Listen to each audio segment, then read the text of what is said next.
Fala galera, estou de volta aí com mais um vídeo para o canal Senhor Gasparini. Hoje aqui estarei fazendo o pós-jogo do Cariocão 2021, nessa penúltima rodada que rolou no final de semana, e também o pré-jogo aí da Libertadores. Então, para iniciar, vamos falar primeiro do clássico vovô, Fluminense e Botafogo. O jogo aconteceu sábado às 16 horas. E foi o jogo feio da rodada para mim, um jogo muito ruim de se assistir, de se ver. O Botafogo sem criatividade nenhuma, me desculpe botafoguense, mas o time não conseguia criar nada. O Matheus lá na frente, isolado, né? Matheus Nascimento, cabeludo. A bola chegava nele e não tinha ninguém para participar ali na frente com ele e sempre voltava a bola. E o Fluminense veio uma proposta de jogo, né, com 3 volantes, preencheu ali o meio de campo, mas lá na frente não foi eficaz. E numa bola parada resolveu a partida, numa cobrança de falta dentro da área. O Nino cabeceou e marcou aos 3 minutos do segundo tempo. E foi isso, apenas isso, 1-0, um placar bem magro aí no clássico vovô. O Fluminense foi melhor no jogo, mas não foi assim aquele bem melhor. Foi bem apático o Fluminense no jogo. Sim, a torcida reclamou de 2 pênaltis, um em cima aí do Kaique e uma mão também dentro da área, só que o juiz não marcou. A arbitragem do futebol carioca está muito ruim, sem VAR ainda para auxiliar. Acredito que o VAR entra agora, né, nas fases decisivas, nas semifinais do Carioca, mas inicialmente muito fraca a arbitragem. Bom, vamos para o segundo jogo aí, que teve também no sábado, às 9h05 da noite, Portuguesa e Flamengo. Portuguesa saiu na frente com 2 gols de Mauro Silva aos 13 minutos, belo gol aí fora da área, e gol do Romarinho aos 28, abrindo 2-0 aí em cima do Flamengo. No segundo tempo, o Flamengo foi para cima, deu uma melhorada e Pedro fez aos 11 e ele novamente aos 18 minutos do segundo tempo, empatando o jogo aí para o Flamengo.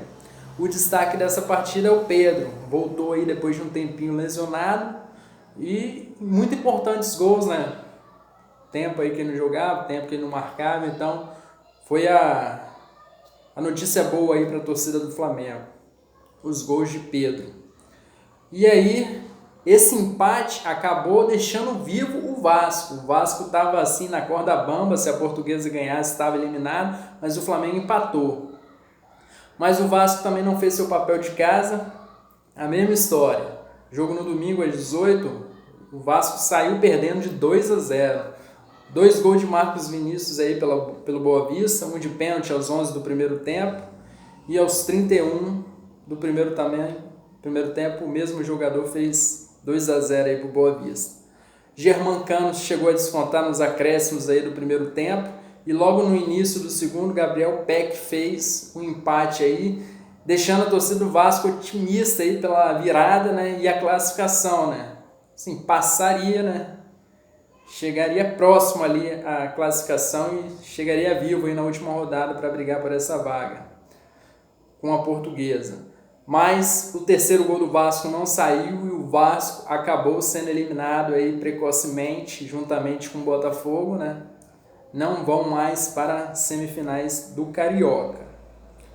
O Vasco também reclamou do pênalti, principalmente o técnico do Vasco, mas não houve pênalti. Quer dizer, o juiz não marcou, como eu falei lá no início do jogo do Fluminense, a arbitragem do Carioca está muito ruim. Vamos ver se melhora aí nessa fase final.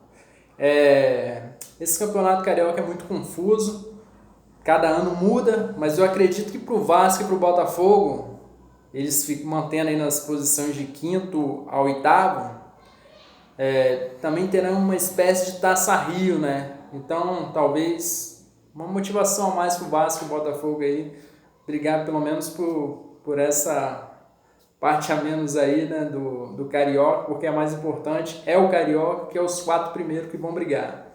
Então vamos colocar aqui, né, a classificação, né? Vou falar a classificação para vocês.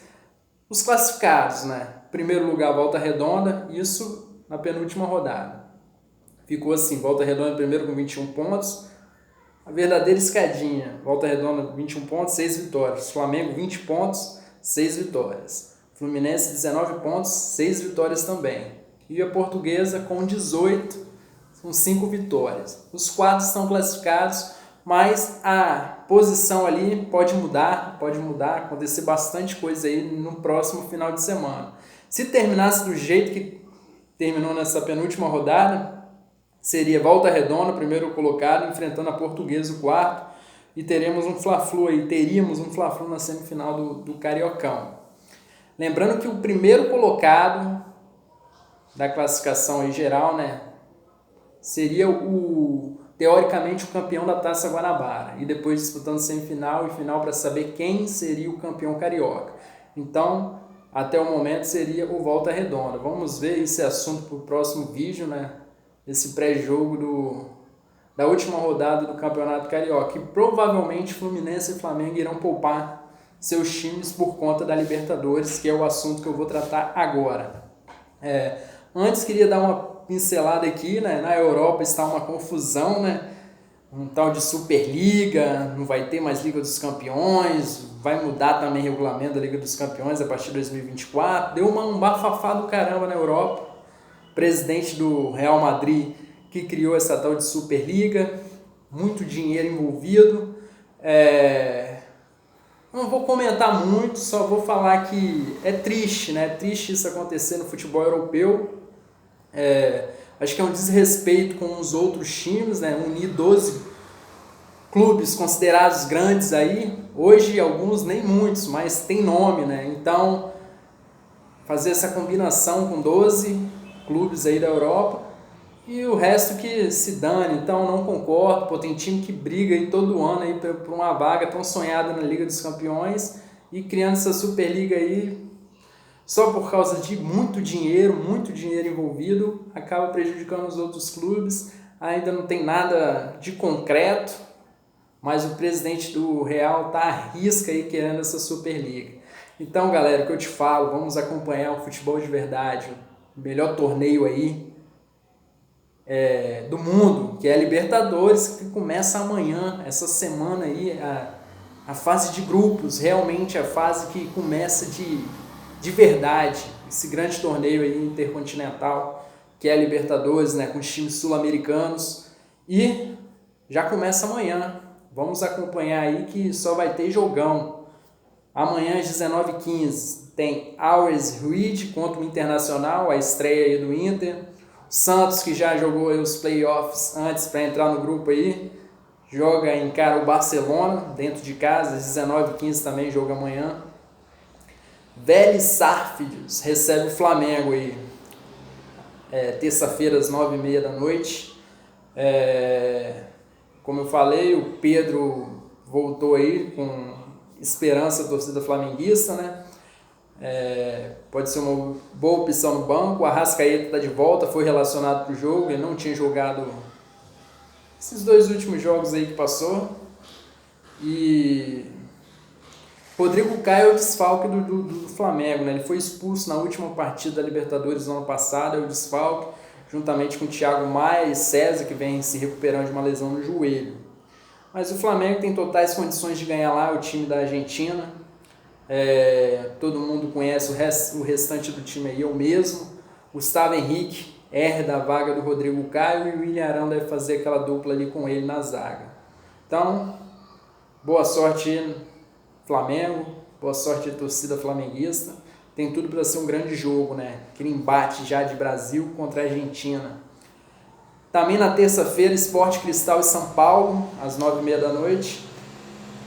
Na quarta, Desportivo Laguara contra o Atlético Mineiro, 19h, e Universitário e Palmeiras, a estreia do Palmeiras aí na Libertadores, às 9h da noite. E encerrando aí os jogos do time brasileiro durante essa semana, Fluminense e River, quinta-feira, às 19h. Outro embate aí, né? Brasil contra a Argentina. Fluminense possivelmente deve repetir a escalação que jogou contra o Botafogo, preenchendo ali mais o meio de campo com 3 volantes. Só que eu não vejo o Nenê jogando de ponta. Nessa formação eu tiraria o Nenê e colocava o Casares. Mas é aquilo, o Casares está chegando agora, acredito que deve permanecer aí, começar no banco e entrar no segundo tempo. mas vamos ver o que acontece, são grandes jogos aí. Boa sorte a todos os brasileiros, principalmente ao Flamengo e ao Fluminense. Grandes clássicos, né? Times brasileiros contra times argentinos, Flamengo e Vélez Sarsfield e Fluminense e River Plate. É isso aí, galera. Bons jogos para todos os torcedores aí brasileiros. Tem tudo para ser uma das melhores e maiores Libertadores aí da história. E é aquilo que eu falei, o futebol europeu está numa crise aí danada, essa confusão, esse atrito. Vamos acompanhar a Libertadores então, galera. Valeu, tamo junto, até a próxima.